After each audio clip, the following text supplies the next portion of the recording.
Let's mic देश का मिजाज साउथ।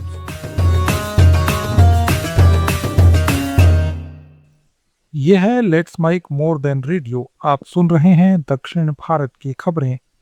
आंध्र प्रदेश के मुख्यमंत्री एन चंद्रबाबू नायडू ने घोषणा की है कि उनके गृह निर्वाचन क्षेत्र कुप्पम में जल्द ही उन्नत माइनिंग टेक्नोलॉजी के जरिए गोल्ड की माइनिंग का काम शुरू होगा। कुप्पम कस्बे में एक जनसभा को संबोधित करते हुए नायडू ने कहा कि उन्होंने हाल ही में कुर्नूल जिले में जोन्नागिरी स्वर्ण खनन परियोजना का उद्घाटन किया है। एक बार सोने की माइनिंग शुरू हो जाने पर कुप्पम गोल्ड कुप्पम में तब्दील हो जाएगा और ये क्षेत्र देश के प्रमुख गोल्ड माइनिंग सेंटर के रूप में उभरेगा। तमिलनाडु में राज्यपाल राजेंद्र विश्वनाथ अर्लेकर और राज्य की नई सरकार के बीच भी टकराव की स्थिति बनने लगी है। राज्यपाल ने कहा कि लोक भवन के दरवाजे जनता की शिकायतों के निवारण के लिए हमेशा खुले हैं।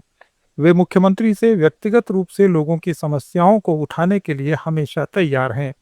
चेन्नई में एक किताब के विमोचन समारोह में राज्यपाल की ये टिप्पणियां मदुरई में अधिकारियों के साथ उनकी ताज़ा रिव्यू मीटिंग के बाद लोक भवन और राज्य सरकार के बीच बढ़ते तनाव के बीच आई हैं। उन्होंने जनता से अपील की कि अगर उन्हें या सरकार से कोई उम्मीद है तो वे लोक भवन से संपर्क करें। कुछ ही दिन पहले अर्लेकर की मदुरई सर्किट हाउस में शीर्ष अधिकारियों के साथ हुई रिव्यू बैठक में जन मुद्दों को लेकर विवाद हो गया था। बता दें कि तमिलनाडु में राज्यपाल और सरकार के बीच तनाव पिछली डीएमके सरकार के समय भी जारी रहा था। तमिलनाडु के एक डिटेंशन कैंप में रह रहे 50 बांग्लादेशी नागरिकों को वापस भेजने की प्रक्रिया के तहत पश्चिम बंगाल भेजा गया है। वहां उन्हें बीएसएफ के सुपुर्द किया जाएगा। पुलिस ने बताया कि इस ग्रुप में 44 पुरुष और 6 महिलाएं शामिल हैं, जिन्हें सलेम जिले के अत्तूर तालुक ऑफिस कॉम्प्लेक्स में बने स्पेशल डिटेंशन कैंप में रखा गया था।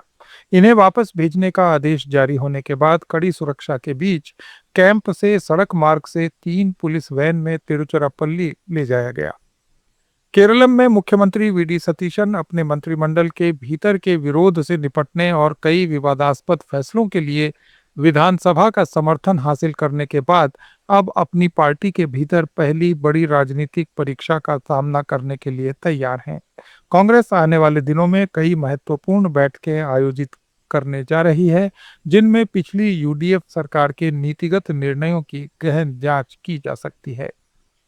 महाराष्ट्र के बाद अब कर्नाटक में भी स्कूलों के पास स्टिंग जैसे हाई एनर्जी ड्रिंक की बिक्री पर रोक लगाने की मांग की जा रही है। कर्नाटक बाल अधिकार आयोग के पूर्व प्रमुख शशिधर कोसांबे ने राज्य सरकार से स्कूलों और कॉलेजों के पास स्ट्रिंग एनर्जी ड्रिंक्स पर रोक लगाने की अपील की। एनर्जी ड्रिंक से जुड़े कुछ वीडियो सामने आने के बाद ये पूरा मामला सामने आया, जिनमें कहा जा रहा है कि इनमें कैफीन और दूसरे उत्तेजक तत्वों की मात्रा इतनी ज्यादा है कि ये युवाओं के स्वास्थ्य पर नकारात्मक असर डाल सकती है। एनर्जी ड्रिंक्स पर खड़े हुए विवाद के बीच कई एनर्जी ड्रिंक ब्रांड्स को नोटिस भेजा गया है। Red Bull, Adrenaline energy drink, Sting, Monster energy, Campa energy drink, Gold Boost और हेल एनर्जी ड्रिंक को ये नोटिस भेजे गए हैं। कर्नाटक के तुमकुरू जिले में एक ट्रक की टक्कर से दुपहिया वाहन पर सवार ग्राम प्रशासनिक अधिकारी की मौत हो गई।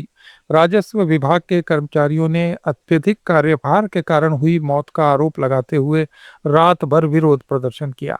मृतक भुवना एसआईआर के लिए बीएलओ ऑब्जर्वर के रूप में काम कर रही थी। पुलिस ने बताया कि बेंगलुरु ग्रामीण जिले के नेलमंगला तालुक के वरदानायका नहल्ली गांव की रहने वाली भुवना को दुर्घटना में सिर में गंभीर चोटें आई थीं। केरलम के पथानामथिट्टा जिले के रानी में आज एक जंगली सुअर जंगल से भटककर सड़क किनारे बने एक मिनी सुपरमार्केट में घुस गया। सुअर ने सुपरमार्केट की मालकिन पर हमला कर दिया, जिससे वो गंभीर रूप से घायल हो गई। ये घटना आज सुबह करीब 8:30 बजे हुई। एक वीडियो में सुअर को अचानक दुकान में घुसते और महिला पर हमला करते देखा जा रहा है। तमिलनाडु, कर्नाटक, केरलम, आंध्र प्रदेश, तेलंगाना, पुडुचेरी और अंडमान निकोबार की ताज़ा खबरों के इस बुलेटिन को रोजाना सुनने के लिए डाउनलोड करें लेट्स माइक ऐप। आप सुन रहे थे let's mic more than radio. Follow कीजिए हमें हमारे सोशल मीडिया प्लेटफॉर्म्स पर।